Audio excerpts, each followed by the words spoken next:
നവീൻ, ആ ക്ഷമ സിദ്ധാർത്ഥ ആളെങ്ങനെ? ആ കുട്ടിയെക്കുറിച്ച് എന്താ നിന്റെ അഭിപ്രായം?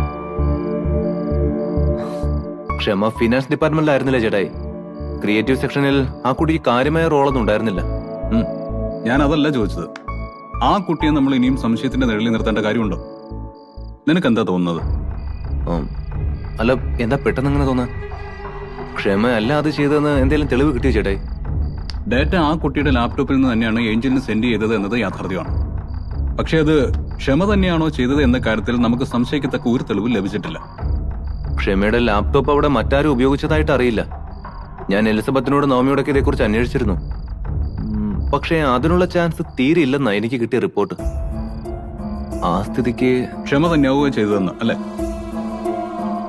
അത് തന്നെയാവും യഥാർത്ഥത്തിൽ ഈ ക്രൈം ചെയ്തവർ ലക്ഷ്യമിടുന്നതെങ്കിലോ? തങ്ങളുടെ സീറ്റ് സേഫാക്കി മറ്റൊരാളെ ബലിയാടാക്കുക എന്ന തന്ത്രം. ചിലപ്പോ ക്ഷമ അതിന് ഇരയാക്കപ്പെട്ടതാണെങ്കിൽ? എന്തോ എനിക്കങ്ങനെ തോന്നില്ല ഏട്ടായി. ആ കുട്ടി കുറച്ച് അംബീഷ്യസ് ആയിരുന്നു. ഏഞ്ചൽ അവൾക്ക് എന്തെങ്കിലും ഓഫർ ചെയ്ത് ചെയ്യിച്ചതാണെങ്കിലോ? ബേബി, അതിനുള്ള സാധ്യതയും തള്ളിക്കളയാനാവില്ല. ഞാനിപ്പോ വേറൊരു രീതിയിൽ ഈ വിഷയം ഡീൽ ചെയ്താലെന്ന് ആലോചിക്കുന്നത്. തൽക്കാലം ക്ഷമാ സിദ്ധാർത്ഥിനെ നമ്മൾ തിരിച്ചെടുക്കുന്നു. നമ്മുടെ രഹസ്യ നിരീക്ഷണത്തിൽ എപ്പോഴും ക്ഷമയുണ്ടാവുമെന്നൊരു ധാരണ മറ്റുള്ളവർക്ക് കൊടുക്കുക. ക്ഷമ തന്നെയാണ് നമ്മുടെ ടാർഗറ്റ് എന്ന് വിശ്വസിച്ച് ഒരുപക്ഷെ യഥാർത്ഥ കുറ്റവാളി വീണ്ടും മറന്നീക്കി പുറത്തു വരികയും ചെയ്യും എന്ന് പറയുന്നു. അതിന്റെ ആവശ്യമുണ്ടോ? ഒന്നുകൂടി ആലോചിച്ചിട്ട് പോരെന്ന എന്റെ അഭിപ്രായം. പിന്നെല്ലാം ചേട്ടാ ഇഷ്ടം പോലെ. നോക്കാം. ആ കുട്ടിയെ തിരിച്ചെടുക്കുന്നതിൽ നിനക്ക് നിരഭിപ്രായം ഉണ്ടോ? ഇക്കാര്യത്തില് എനിക്കങ്ങനെ പ്രത്യേകിച്ചൊരു അഭിപ്രായവും ഇല്ല. ഞാൻ പറഞ്ഞല്ലോ, എല്ലാം ചേട്ടായിട്ട് ഇഷ്ടം. നീ എങ്ങോട്ടാ? ഞാനൊന്ന് പുറത്തു പോയിട്ടരാം.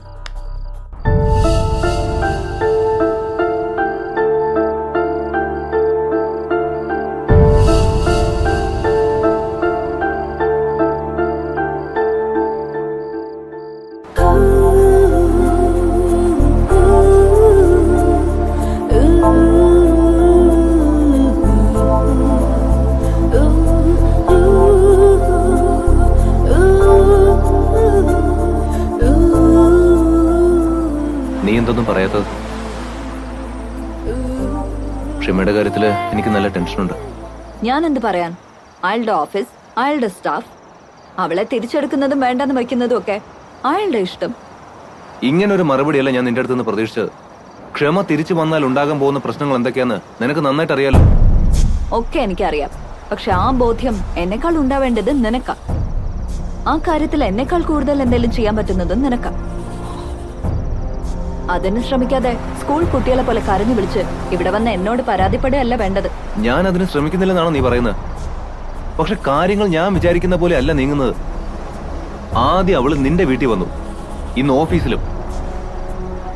ആ ധൈര്യം ഇനി അവള് കാണിച്ചെന്നിരിക്കും. അവളല്ലാതെ ആ ലാപ്ടോപ്പ് ഞാനാണ് ഉപയോഗിച്ചിട്ടുള്ളതെന്ന് അവൾക്ക് നന്നായിട്ട് അറിയാം. ആ വിവരം അവള് ചേട്ടായോട് തുറന്നു പറഞ്ഞ അതോടെ എല്ലാം അവസാനിക്കും.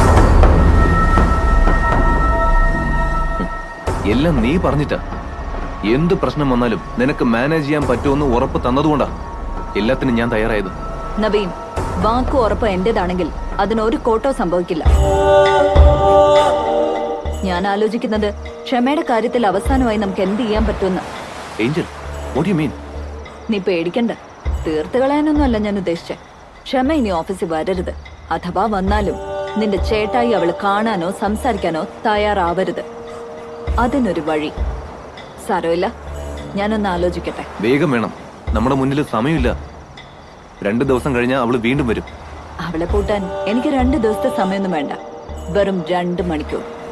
നീ സമാധാനായിട്ടിരിക്കെ. ഞാൻ വേണ്ട ചെയ്തോളാം. എന്താ, ഞാൻ പറഞ്ഞ വിശ്വാസായില്ലേ?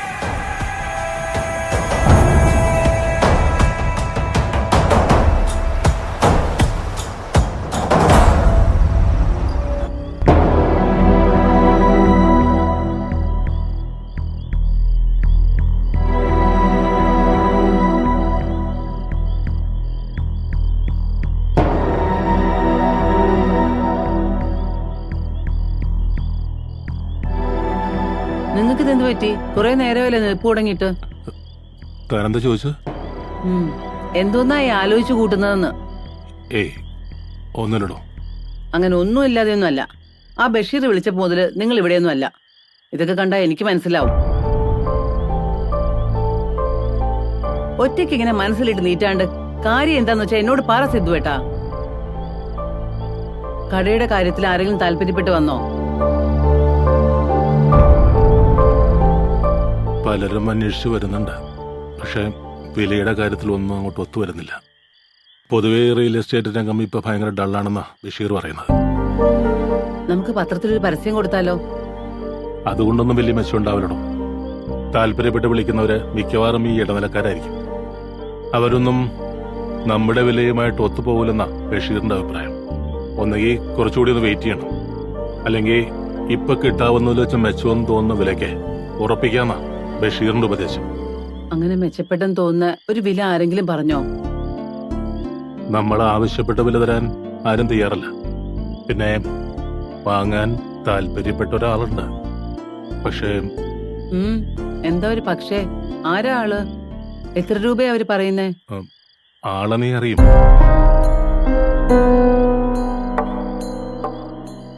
അമ്പിളിയമ്മ. അമ്പിളിയമ്മയോ? വേണ്ട വേണ്ട, അവരുമായിട്ട് ഒരു ഇടപാടും നമുക്ക് വേണ്ട. വസ്തു വീട്ടിലേക്ക് വിൽക്കണ്ട, അവിടെ കിടന്നോട്ടെ. എന്നാലും അവർക്ക് കൊടുക്കുന്നില്ല. ആദ്യം ഞാനും അങ്ങനെ തന്നെയാണ് ചിന്തിച്ചത്. പക്ഷേ യുക്തിപൂർവ്വം രണ്ടാമത് ഒന്നുകൂടി ആലോചിച്ചപ്പോ ആവശ്യം നമ്മുടേതല്ലേ. വാങ്ങുന്നത് ആരായാലും നമുക്ക് കാശ് കിട്ടിയ പോരെ. ബഷീറും അത് തന്നെ പറയുന്നേ. വേണ്ട സിദ്ധുവേട്ടാ, നമ്മൾ എന്ത് യുക്തി പറഞ്ഞാലും വസ്തു അവർക്ക് കൊടുക്കുന്നതിൽ എനിക്ക് ഒരു താല്പര്യവും ഇല്ല. ഈ ജന്മത്ത് അവരുമായിട്ട് ഒരു ഇടപാട് നമുക്ക് വേണ്ട. ഞാനത് സമ്മതിക്കില്ല. തനിക്കിഷ്ടമല്ലെങ്കിൽ നമുക്കിത് വേണ്ടെന്ന് വെക്കാം. പക്ഷേ നമ്മുടെ അവസ്ഥയെ കുറിച്ചൊന്ന് ചിന്തിക്കണം. ഓരോ ദിവസം കഴിയുന്തോറും കടം അങ്ങനെ പെറ്റുപെരുകിക്കൊണ്ടിരിക്കുക. ഇപ്പോ അമ്പിളിയമ്മ പറഞ്ഞ തുക വെച്ച് നോക്കുകയാണെങ്കിലും ലോനച്ഛന്റെ കടം വീട്ടിക്കഴിഞ്ഞാ പിന്നെ കാര്യമായിട്ടൊന്നും ബാക്കിയുണ്ടാവില്ല. വീണ്ടും ഇതിങ്ങനെ നീണ്ടുപോയാ അവരെത്ര രൂപ തരാന്നാ പറയുന്നേ? പറഞ്ഞ വിലയൊക്കെ വളരെ കുറവാ. പക്ഷേ ബഷീർ പറയുന്നത് ഈ അവസ്ഥയിൽ ഇപ്പൊ വേറൊന്നും നോക്കണ്ടെന്ന്. എല്ലാം കൂടി 30 ലക്ഷം. 30 ലക്ഷോ? അത് തീരെ കുറവല്ലേ സിദ്ധുവേട്ടാ? വേറെ ആരും അതിൽ കൂടുതൽ പറയുന്നില്ലല്ലോ. കട ഫർണിഷ് ചെയ്തതിന്റെയും ഇരിക്കുന്ന സ്റ്റോക്കിന്റെയും ചേർത്ത് കുറച്ച് കാശ് കൂട്ടിത്തരണമെന്ന് ബഷീറിനെ കൊണ്ട് ഞാൻ നല്ല രീതിയിൽ പറയിപ്പിച്ചു നോക്കി. പക്ഷെ അവര് വഴങ്ങാൻ കൂട്ടാക്കുന്നില്ല. പറഞ്ഞ വിലയിൽ ചില്ലിക്കാശ് കൂട്ടിത്തരില്ലെന്നാ അവരുടെ നിലപാട്. അവരെ പോലുള്ളവരോട് പേശി അയക്കാൻ ബുദ്ധിമുട്ടാ. നിങ്ങളുടെ വസ്തു നിങ്ങളുടെ തീരുമാനം, ആർക്ക് വേണമെങ്കിലും കൊടുത്തോ. എനിക്കൊരു എതിരഭിപ്രായവും ഇല്ല. അങ്ങനെ പറയല്ലടോ. തനിക്കിഷ്ടമില്ലെങ്കിൽ നമ്മളിത് വേണ്ടെന്ന് വെക്കും. പക്ഷേ പിന്നീടുള്ള കാര്യം അങ്ങനെയാണെന്ന് പറയാൻ പറ്റില്ല. പിന്നെ അവര് വസ്തു വാങ്ങുന്നു പറഞ്ഞ് നമുക്ക് വേറെ ഇടപെടൊന്നുമില്ല. ഡീലിങ്സ് എല്ലാം ബഷീർ വഴിയാ. പ്രമാണം രജിസ്റ്റർ ആക്കാൻ കച്ചേരിയിൽ കൂടിപ്പോയ 1-2 മണിക്കൂർ. അതിനപ്പുറം അവർ സഹിക്കേണ്ടി വരില്ലെന്ന് ബഷീർ ഉറപ്പ് വന്നിട്ടുണ്ട്. എനിക്കെതിരെ അഭിപ്രായമൊന്നുമില്ല. എങ്ങനെയെങ്കിലും ഈ ബാധ്യത ഇതൊന്ന് തല ഊരിയാ മതി. അതിനു വേണ്ടി ഇതുകൂടെ സഹിക്കണമെങ്കിൽ ഇനി അതും ആവാം. അങ്ങനെ ചിന്തിച്ച് സമാധാനിക്കാം നമുക്ക്. പിന്നെ രജിസ്ട്രേഷൻ കഴിഞ്ഞിട്ട് മക്കൾ അറിഞ്ഞാ മതി. അമ്പിളിയമ്മയാണ് വാങ്ങാൻ പോകുന്നതെന്ന് അറിഞ്ഞാ അവർക്കത് ഉൾക്കൊള്ളാൻ പറ്റില്ല.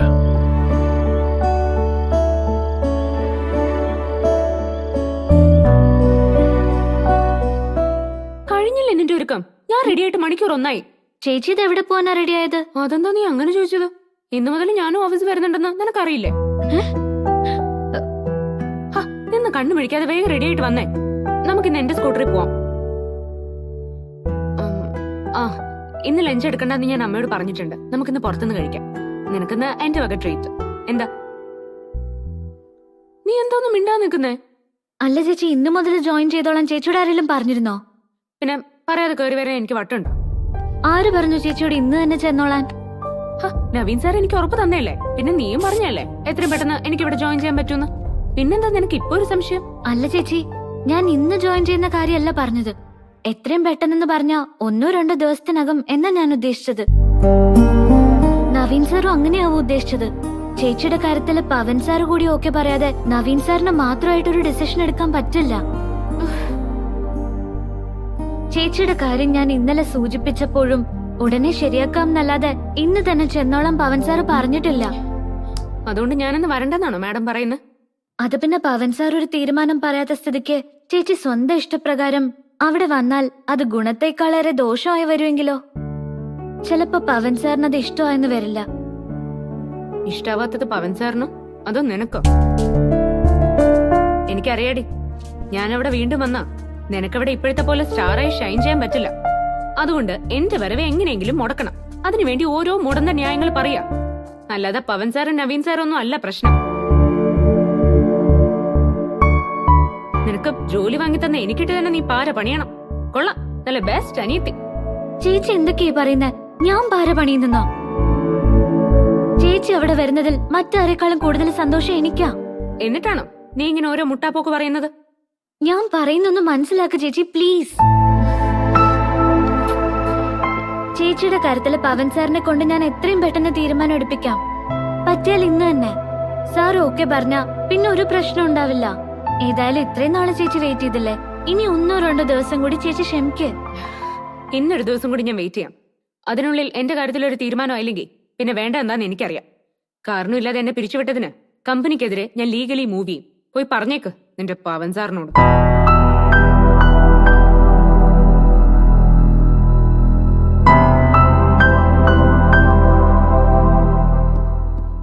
ഒന്ന് ഫാസ്റ്റ് ആക്കണേ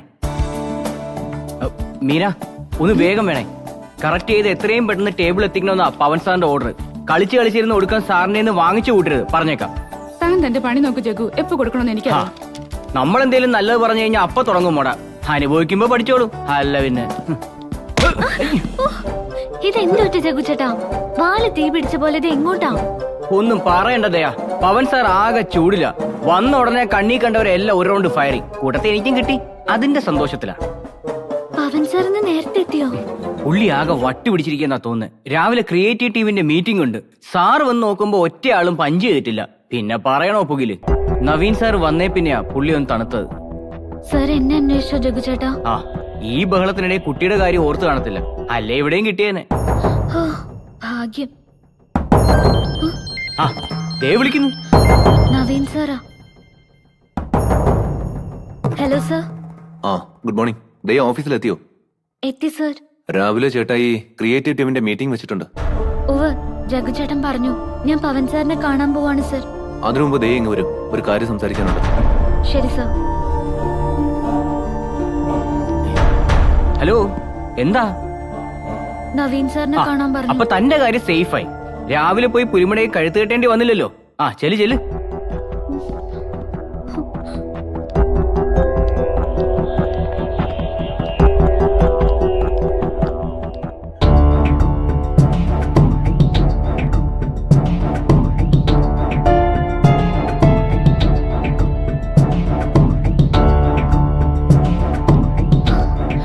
ഗുഡ് മോർണിംഗ് സർ.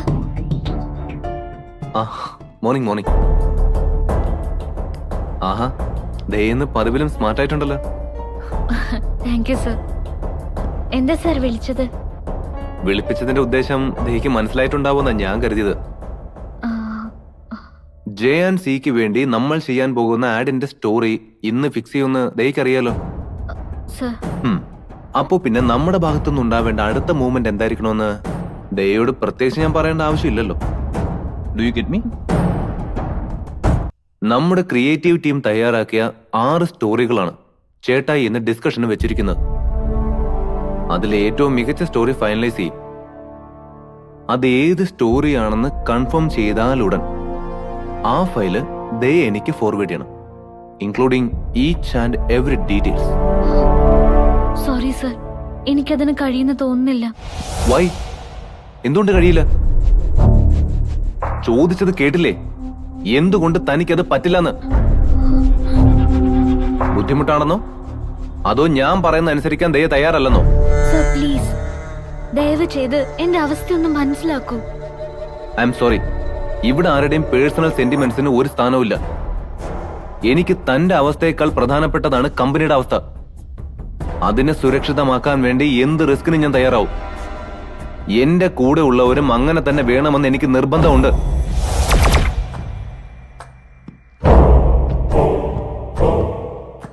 നോക്കുകയാ, ചേട്ടായുടെ പ്ലാനിങ്ങിനൊപ്പം നിന്നാൽ എനിക്ക് നഷ്ടപ്പെടാനൊന്നുമില്ല, മറിച്ച് നേട്ടങ്ങളുണ്ട് താനും. എന്നിട്ടും അതൊക്കെ വേണ്ടാന്ന് വെച്ച് ഞാൻ ഈ റിസ്ക് എടുക്കുന്നതേ മാനേജ്മെന്റിനെ വിശ്വസിച്ച് ഇവിടെ ജോലി ചെയ്യുന്ന നിങ്ങളെപ്പോലുള്ള സ്റ്റാഫുകൾക്ക് ദോഷം ഉണ്ടാവാതിരിക്കാനാ. അതെന്താ ദേ മനസ്സിലാക്കാത്തത്? സാറിന്റെ ഉദ്ദേശശുദ്ധി എനിക്ക് മനസ്സിലാകാഞ്ഞിട്ടല്ല സർ. പക്ഷെ എന്നെ ഏൽപ്പിച്ചിരിക്കുന്ന ഈ ജോലി ഭംഗിയായി ചെയ്യാൻ പറ്റുമെന്ന് എനിക്ക് തന്നെ വിശ്വാസമില്ല, അതിനുള്ള ധൈര്യവും ഇല്ല. You can, Daya, and you must do that. ചേട്ടായി ദയെ ഒരു രീതിയിലും സംശയിക്കില്ല. പോരാത്തതിന് ഈ പ്രോജക്റ്റിൽ താൻ ഇപ്പോ പവൻ മാധവന്റെ അസിസ്റ്റന്റ് കൂടിയാണ്. പിന്നെന്താ പ്രോബ്ലം? എടോ, തന്റെ ഈ പേടിയൊക്കെ മാറ്റിവെച്ച് ധൈര്യമായിട്ട് മുന്നോട്ട് പോ. ക്രിയേറ്റീവ് ടീമുമായുള്ള ഇന്നത്തെ മീറ്റിംഗ് സ്ട്രിക്ട്ലി കോൺഫിഡൻഷ്യലാ. അപ്പൊ ഞാൻ എങ്ങനെ? ദയ, ഞാൻ പറഞ്ഞല്ലോ, പവൻ മാധവിന്റെ അസിസ്റ്റന്റായി ഇരിക്കുന്നിടത്തോളം തനിക്ക് ഏത് കോൺഫിഡൻഷ്യൽ മീറ്റിംഗിലും ധൈര്യപൂർവ്വം കയറി ചെല്ലാം. എന്തെങ്കിലും ഒരു കാര്യം ഉണ്ടാക്കി കടന്നു ചെല്ലാമല്ലോ. ഞാൻ ശ്രമിക്കാം സർ. നോ, ശ്രമിച്ചാ പോരാ, അത് നടന്നിരിക്കണം. This is my order. Meeting ഇപ്പൊ തുടങ്ങും. കഴിയുമെങ്കിൽ തുടക്കം മുതൽ അത് അറ്റൻഡ് ചെയ്യണം. ഫിക്സ് ചെയ്യുന്ന സ്റ്റോറി കൃത്യമായി ഫോളോ ചെയ്യാം.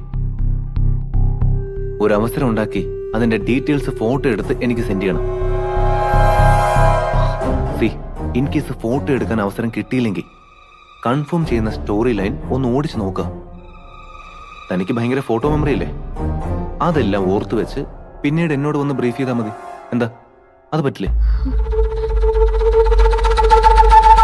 പറ്റും സർ.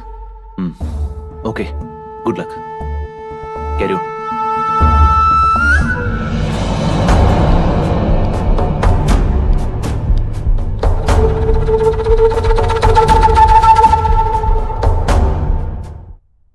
ഓക്കെ ഗൈസ്, ഇതുവരെ വന്നതിൽ വെച്ച് ഏറ്റവും ഇൻട്രസ്റ്റിംഗ് ആയി എനിക്ക് തോന്നിയത് ഈ സ്റ്റോറിയാണ്.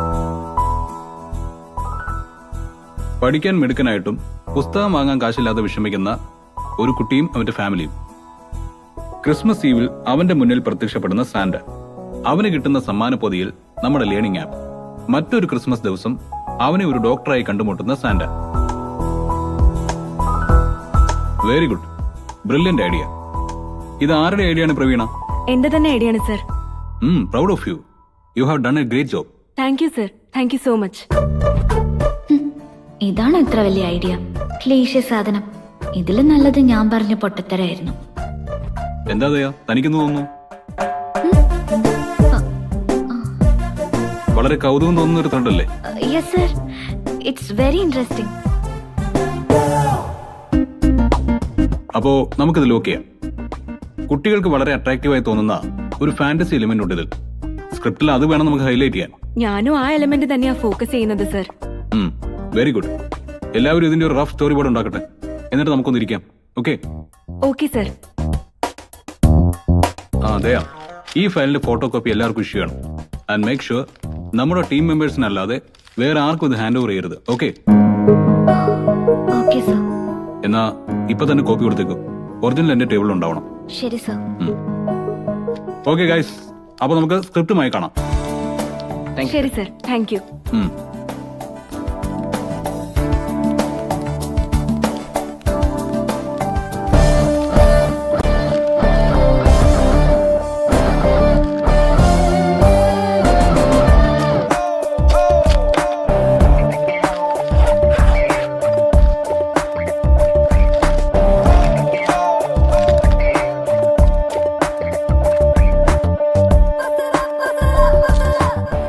ദയായിരുന്നോ? ആരെ ഇവിടെ കിടന്ന് ചുറ്റിത്തിരിയുന്ന നോക്കുകയായിരുന്നു. എന്താ പരിപാടി? ഞാൻ പവൻ സാറ് പറഞ്ഞിട്ട് ഈ ഫയലിന്റെ കോപ്പി എടുക്കാൻ വന്നതാ ജഗ്ഗു ചേട്ടാ. അത്രേ ഉള്ളൂ?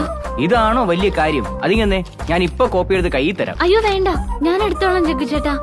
ഇതിന്റെ പേജ് കംപ്ലീറ്റ് ഓർഡർ മാറി കിടക്കുക. ജഗ്ഗു ചേട്ടൻ കോപ്പി എടുത്താൽ ശരിയാവില്ല. എന്നോടോ ബാല, ഇതല്ല ഇതിലും വലിയ ഓർഡർ ഫയലൊക്കെ പുഷ്പം പോലെ കോപ്പി എടുത്ത് കൊടുത്തിട്ടുണ്ട് ഈ ജഗ്ഗു. പിന്നല്ലേ ഈ 4-5 പേപ്പറുള്ള ഉണക്ക ഫയല്. സമ്മതിച്ചു, ജഗ്ഗു ചേട്ടൻ പുലി തന്നെ. തൽക്കാലം ഞാൻ എടുത്തോളാം. ചേട്ടൻ പോയാട്ടെ. ഓ, ഒന്ന് സഹായിക്കാന്ന് വെച്ചപ്പോ നമുക്കിട്ട് പണി. യോ, എന്തൊരു ചാടാ. ഇനി ഇങ്ങ് വന്നേക്ക് ഇവിടെ.